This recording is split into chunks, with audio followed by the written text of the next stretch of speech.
No tempo da fartura, no tempo da bonança, não se esqueça que existem tempos difíceis.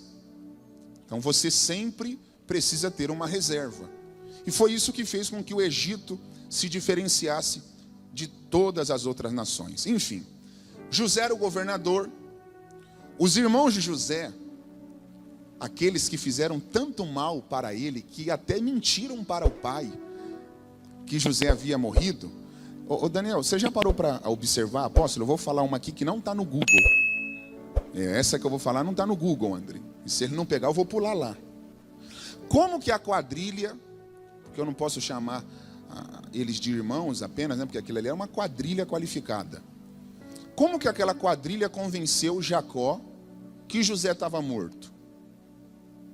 Olha o que eles fizeram, gente. Eles pegaram, na verdade, existiam alguns ali que queriam matar mesmo o irmão, né? Aí houve uma intervenção, nosso irmão, não vamos matar ele não, vamos vender ele para ir para o Egito virar escravo. Mas o que eles fizeram? Arrancaram a túnica que o pai tinha dado para José, mancharam a túnica de José com sangue de cabrito e levaram para o pai, levaram para Jacó. Quando Jacó pegou a túnica, ele começou a chorar, porque ele quem havia dado a túnica para José. E como ele quem havia dado a túnica, ele sabia que a túnica era a túnica de José. Só que o que Jacó não sabia é que o sangue era de animal. Mas por que ele chorou? Tenta pegar isso aqui, gente. Por que ele chorou quando ele viu a túnica manchada? Porque a túnica para ele, naquele momento, era como se fosse o estado de óbito assinado. Meu filho morreu. A túnica é dele, fui eu quem dei, e eu estou vendo que ela está manchada. Só que, Heitor, o que o pai não sabia é que a túnica era verdadeira, mas o sangue era falso. Alguém pegou? Eu estou falando que alguém está pegando uma verdade,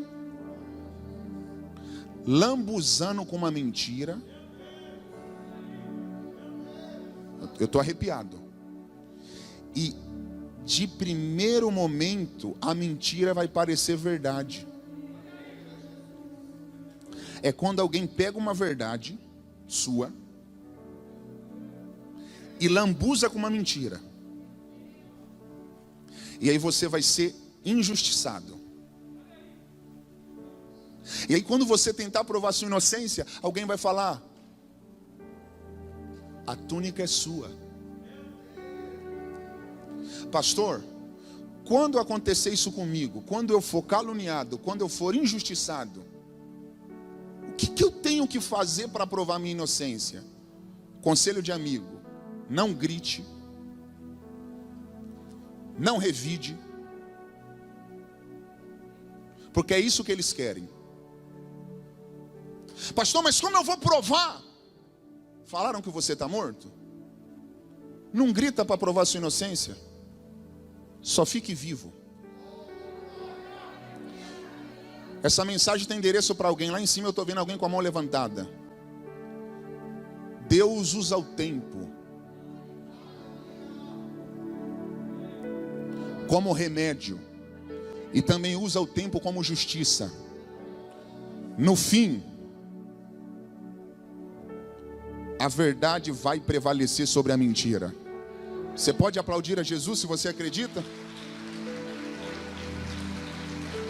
Os irmãos que fizeram mal, que tentaram falar para o pai que José estava morto, agora vai ter que ir para o Egito, porque eles não tinham o que comer. Quando eles chegam no Egito, quem estava lá como governador? José. Vocês já sabem da história. Enfim, enquanto José estava vivo como governador, os irmãos desfrutaram de uma vida maravilhosa no Egito. Mas aí José morreu. Quando ele morreu, toda a descendência dele que estava no Egito, né, perdeu todo o apogeu, todo o benefício, todo o privilégio que eles tinham. foi quando eles passaram a serem perseguidos pelos reis. Eu não vou nem usar no singular, mas pelos reis do Egito. Faraó fez de tudo para acabar com esse povo. Porque na ótica de Faraó, esse povo não passava de uma escada para ele crescer. Ele não queria perder esse povo de maneira nenhuma.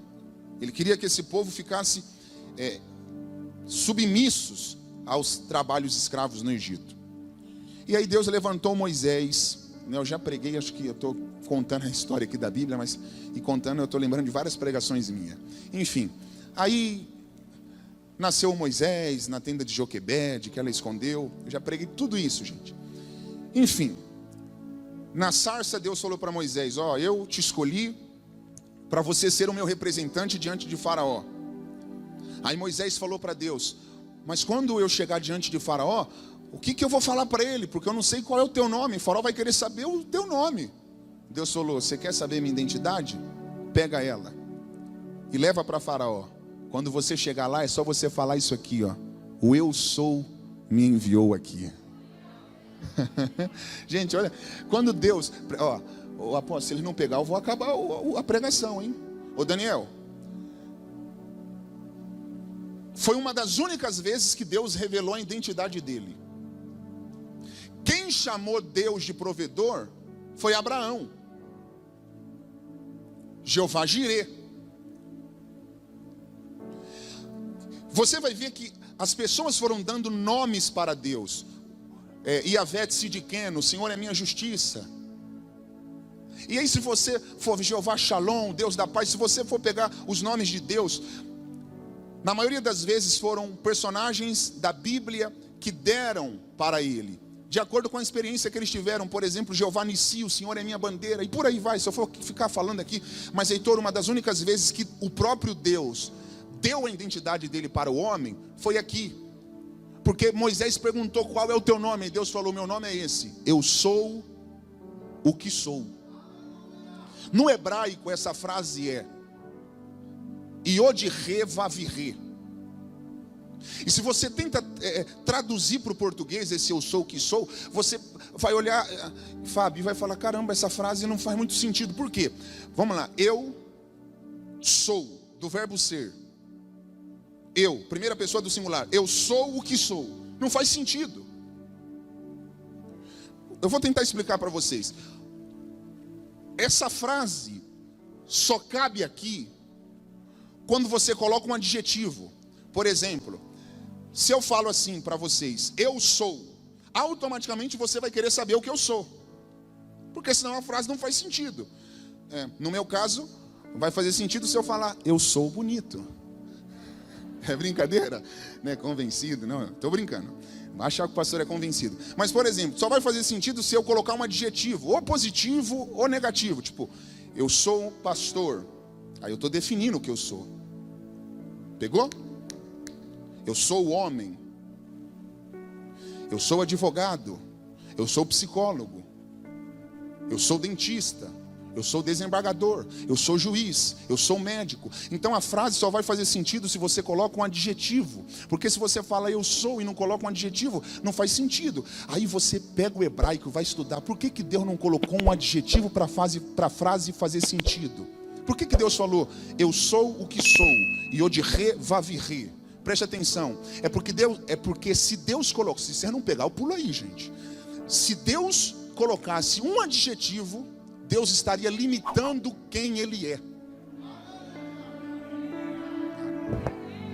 Se Deus falasse assim para Moisés: eu sou provedor, Deus só iria servir para Moisés quando Moisés precisasse de provisão. Se Deus falasse eu sou Rafá, alguém pegou? Deus só iria servir para Moisés quando Moisés precisasse de cura. Se Deus falasse eu sou Shalom, Deus só iria servir para Moisés quando ele estivesse em guerra, precisando de paz. Aí Deus diz que o meu nome é esse, Yod-He Vav-He. Eu sou o que sou. Por que nenhum adjetivo, pastor? Porque se eu colocar todos os adjetivos que existem, eu ainda não consigo descrever quem Ele é.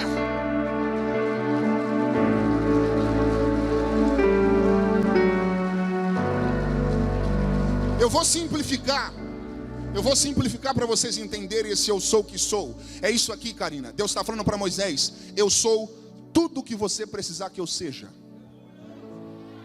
O dia que você estiver sozinho, eu vou ser o teu amigo. O dia que você estiver doente, eu vou ser a tua cura. O dia que você estiver com necessidades, eu vou ser o seu provedor. Se você estiver se pegando, o dia que você estiver em guerras, eu serei a sua paz. Aleluia. Eu não sei qual é a sua necessidade nesta noite, mas de uma coisa eu sei: Deus é exatamente o que você precisa.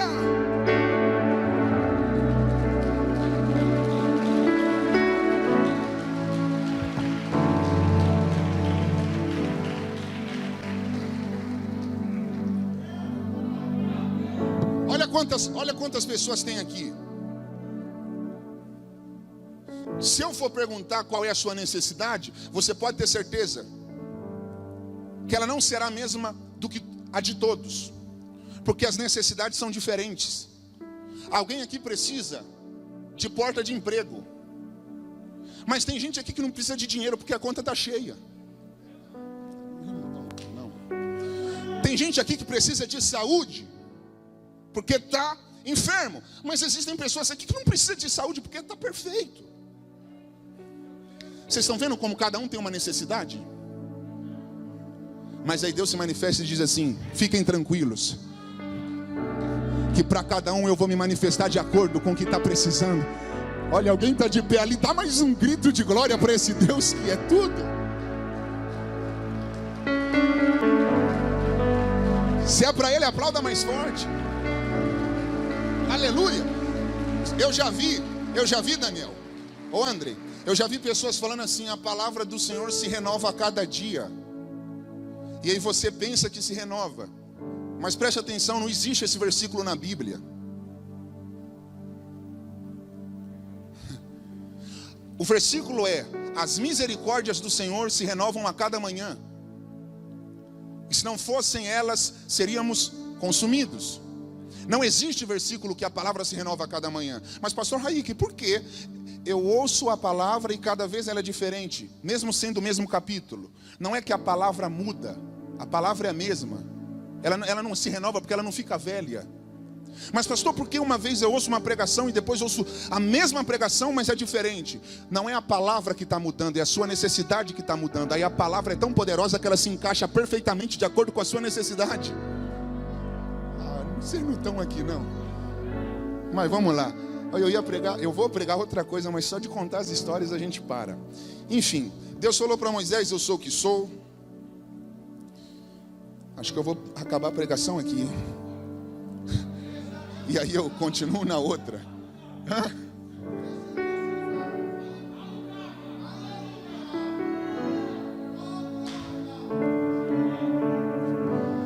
Aí você fala vai, né? Vai, porque depois a culpa cai para mim da hora do culto. Mas vamos lá. Eu queria muito pregar o que eu vim pregar, mas não, eu estou brincando do horário.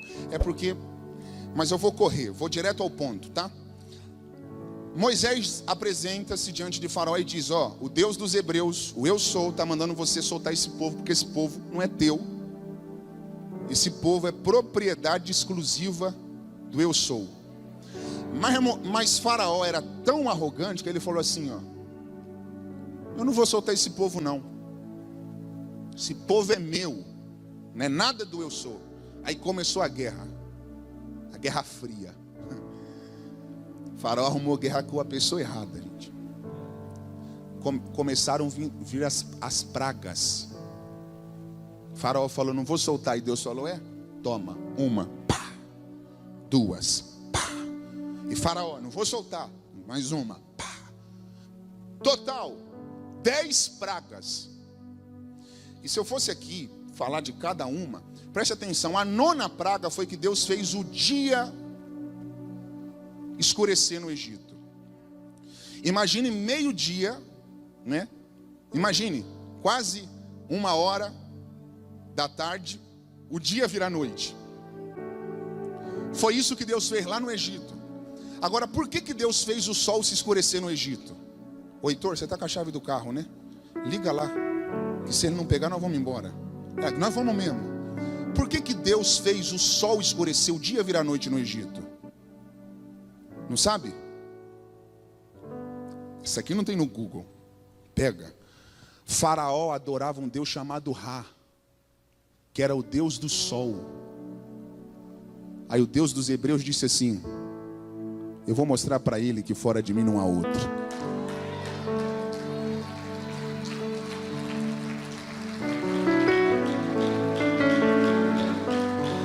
Deus escureceu o sol e o Deus de Faraó não foi capaz de acendê-lo novamente. Faraó tá perdido, gente. Aí vem a 10ª praga, a morte dos primogênitos. Aí Faraó diz: eu não consigo lutar contra esse eu sou. Aí ele vai deixar o povo sair, e é exatamente no capítulo que nós lemos, no capítulo 13, no versículo 17. Olha isso aqui, ó. Depois de tudo isso que eu contei para vocês, passaram-se 430 anos para Deus fazer esses feitos. Aí chega no versículo 17: e aconteceu que quando o Faraó deixou ir o povo, olha isso aqui, Deus não os levou pelo caminho da terra dos filisteus, que estava mais perto. Repitam comigo: existia... Não, gente, está muito fraco pelo número de pessoas. Repitam comigo: existia um caminho mais perto. Preste atenção. Não é Moisés que não quer ir pelo caminho mais perto. É Deus que não está levando o povo. Porque naquela época não era assim: eu vou por aqui porque eu acho que aqui é esse caminho. Não vou por aqui porque eu acho que é esse caminho. Naquela época não existia isso. Deus mandou uma nuvem.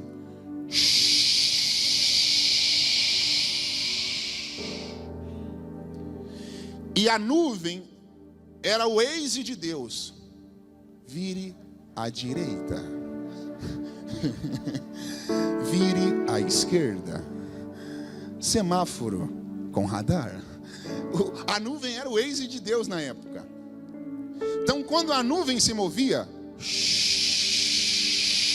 era Deus falando: siga esse caminho. Então, para o povo permanecer na direção de Deus, eles deveriam andar debaixo da nuvem, porque a nuvem era a direção. E aí olha que interessante, existia um caminho mais perto, mas Deus não os levou.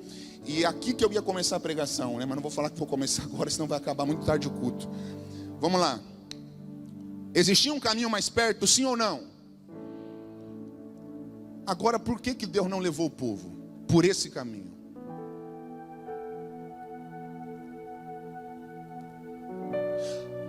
O povo queria tanto entrar na terra prometida, gente. Eles esperaram 430 anos. Eu vou repetir para vocês. Tem um caminho mais perto, mas Deus não leva o povo por esse caminho, porque Deus sabia que o povo não estava preparado. Você sabia que Deus poderia te levar para o teu destino muito mais rápido? Você sabia que, talvez até você tenha essa consciência, você tem uma meta. Você sabia que Deus poderia ter feito você alcançar essa meta faz tempo? Porque tem um caminho mais perto. Mas o que Deus está ensinando para Moisés: não pegue atalho, não trilhe caminhos curtos, porque eles fazem até vocês chegarem mais rápido, mas não da maneira que eu quero. Pastor Raik, seja mais objetivo. O interesse de Deus não é quando você vai chegar. O interesse de Deus é como você vai chegar. Quem se preocupa com o quando somos nós. Porque o cronos, os minutos, anos, as horas, é o que nós vivemos. 7 dias na semana, 30 por mês, enfim, 1 ano, 2 anos, mas Deus não está no Cronos, Deus está no Kairos. E você precisa entender que toda a sua ansiedade, ela gira em torno do Cronos. Porque você olha o tempo passando e fala, caramba, eu já estou com essa idade até hoje, não comprei a minha casa, não comprei o meu carro, até hoje não garanti o meu futuro. E você fica desesperado, porque você se preocupa muito, excessivamente com o quando. Quando vai acontecer, meu Deus? Quando que eu vou conseguir comprar o que eu quero? Quando? Aí você fica, quando? Vem para o culto, quando? Quando a porta vai se abrir? Quando a minha família vai estar na igreja? E quando eu vou me tornar empresário? Quando eu vou acertar pelo menos uma vez? Quando eu vou casar? Quando? E aí você gira em torno do quando. E aí Deus nessa noite está se manifestando aqui e nos ensinando que nós precisamos ressignificar algumas coisas na nossa caminhada com Ele. Tira os olhos do quando e olha os olhos para o como eu preciso estar. Como eu preciso estar. Pastor Raí, que eu não estou entendendo. Alguém está pegando? O segredo do Evangelho não é o que você conquistou depois que conheceu a Cristo. O segredo do Evangelho é quem você se tornou depois que conheceu a Cristo. Pastor, por que Deus não me muda de lugar rápido? Porque primeiro Deus está querendo usar o lugar para mudar você. Pastor, porque Deus até hoje não mudou a minha realidade? Porque Deus está interessado em usar essa realidade para mudar você. Então pare de viver a sua vida em torno de uma mudança de realidade. Permita que Deus mude o seu caráter nessa realidade que você se encontra hoje. Eu vou repetir, Deus poderia ter te guiado por um caminho mais curto. Deus poderia ter feito você chegar mais rápido. Vem cá, Daniel. É o povo assim, ó. É o povo assim. Meu Deus, nós não estamos entendendo. Se tinha um caminho mais curto, por que está demorando tanto? Se o Senhor já nos tirou do Egito, por que não nos coloca mais rápido na terra prometida? Aí Deus está falando, porque vocês saíram do Egito, mas o Egito ainda não saiu de dentro de vocês. Não adianta sair do Egito se o Egito ainda estiver dentro de você. Uma coisa é sair do mundo, outra coisa é não mais carregar o mundo. O que eu estou te falando é que não adianta você apenas ter saído do Egito se você ainda carrega o Egito dentro de você. Tem gente aqui que não vai mais para a balada. Tem gente aqui que não fuma mais maconha. Tem gente aqui que não toma mais cachaça. Tem gente aqui que não rouba mais. Saiu do Egito. Já é um ótimo passo. Mas a vontade continua lá. Eles falando para Moisés, ei Moisés, porque nos tirou de lá, cara, para nós morrermos aqui nesse deserto, não tinha sepultura lá. Olha o povo, fora do Egito, mas com saudade. E aí o interesse de Deus é usar o deserto para arrancar de você tudo que não te permite chegar onde Ele quer. Eu vou ser mais objetivo.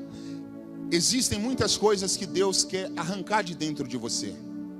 Costumes, hábitos, comportamentos, trejeitos, palavras.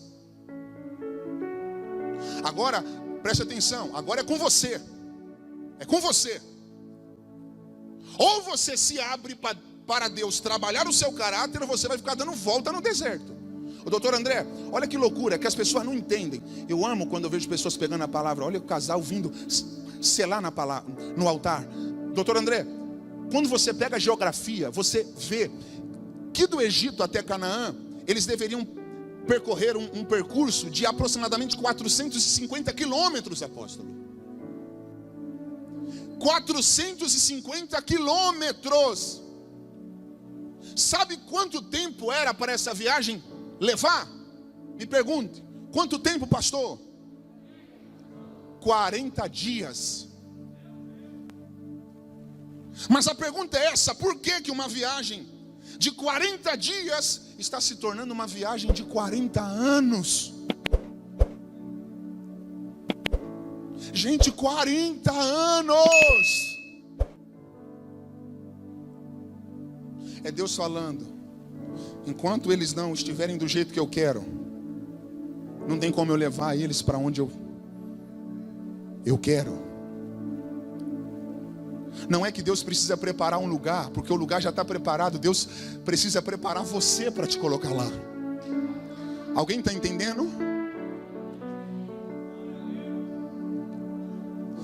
E você não está entendendo, porque o caminho de Deus, Heitor, foi o que eu te falei no carro. O caminho de Deus, na maioria das vezes, são caminhos incompreensíveis. É alguém, apóstola, que quando estava fora da igreja, entendia mais as coisas do que agora. É alguém que diz: só foi eu virar crente, pastor, que eu não estou entendendo mais nada. Só foi eu inventar de ser crente que a minha vida virou de ponta cabeça. É porque os caminhos de Deus são incompreensíveis. Deus está levando o povo não por um caminho que eles entendem. E preste atenção: não tente entender o caminho de Deus, senão você surta. Eu conheço teólogos, pregadores, pastores. Todos os dias eu recebo mensagens de jovens, milhares, no Brasil e no mundo, perguntando: pastor, esses dias fez um comentário assim para mim. Eu até achei legal que ele foi sincero. Ele falou assim: pastor, eu até vou para a igreja, mas tem umas paradas que eu não entendo muito. Quem criou Deus? Eu gostei da atitude dele, porque ele foi sincero. Falou: eu tenho uma dúvida, pastor. E aí, quem criou Deus? Eu falei: meu amigo, sai desse caminho aí, senão você vai ficar louco. Quem criou Deus? Ele é autoexistente. Ele é o alfa e o ômega, o princípio e o fim. Aí se você tentar: não, mas eu quero, porque tem os intelectuais, mas eu não acredito assim, sem argumento, eu preciso de explicações concretas, né? Os filósofos. É por isso que um filósofo dificilmente vai falar glória a Deus, porque ele quer entender. É por isso que dificilmente um médico vai falar: eu creio em ti, porque ele quer entender. E as coisas de Deus, na maioria das vezes, não são entendidas. Se você está tentando entender o caminho de Deus, talvez seja esse o motivo que está te desanimando tanto.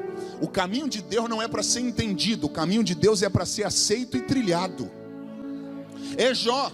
Me fala, gente, o que Jó fez de errado para sofrer tanto como sofreu? O que Jó fez de errado para nenhum dia perder os 10 filhos, perder todas as empresas, perder a saúde? O cara era tão crente que os filhos estavam dando um banquete, ele estava sacrificando pelos filhos.